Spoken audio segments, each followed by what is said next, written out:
Alrighty, well, my next guest is not happy about the fee increases and says it's small businesses that are getting hurt the most.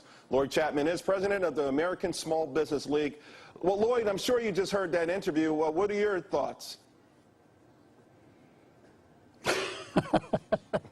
I think you hit the nail on the head.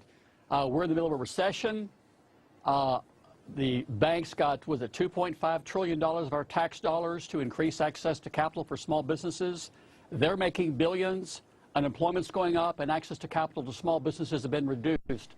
So the complete opposite of what we were told was going to happen is happening. And all the politicians went on television and said, we need to pass this legislation to increase access to capital for small businesses, and it's not happening. Lloyd, why are small businesses so voiceless? Almost all jobs that are being created by small businesses, and yet the only thing I've heard so far this year is $15 billion, toward the SBA, and that's it.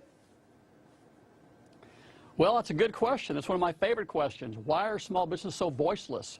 Let's look at the groups that say they represent small businesses. The U.S. Chamber of Commerce says they have 3 million members and 96% have less than 100 employees. What are they saying about this? The NFIB, I believe their websites, they claim to be the voice of small business. Where are they?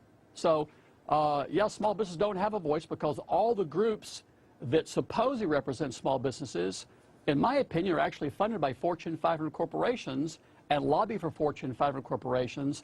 And the fact that these things are happening to small businesses, I think, is proof that small businesses don't have the representation in this country and in Congress that they should have. Now, having said that, where do you see the fortunes of small businesses going for the rest of the year? Well, not good. Unemployment's going up. Your previous guest just talked about the fact that interest rates are going up. Access to capital appears to be being reduced. Business Week and the New York Times have reported on that. So, in fact, quite frankly, just last week, some federal programs for small businesses are being dismantled. So it doesn't look good for small businesses, to me, for the rest of the year. When you look at the federal programs, some of them being dismantled, the access to capital actually being reduced. So it doesn't look good. Lloyd, on this thing, for instance, access to capital, what are your members telling you? What are some of the stories, some of the, some of these gut-wrenching stories that you hear that the American public should be hearing? All right, I've got a member that's been in business for 20 years. They're have one of the best credit ratings you can possibly have, and American Express cut their credit card limit in half for no reason with no explanation. Did that put them out of business? Is that hurting them, or are they going to go out of business?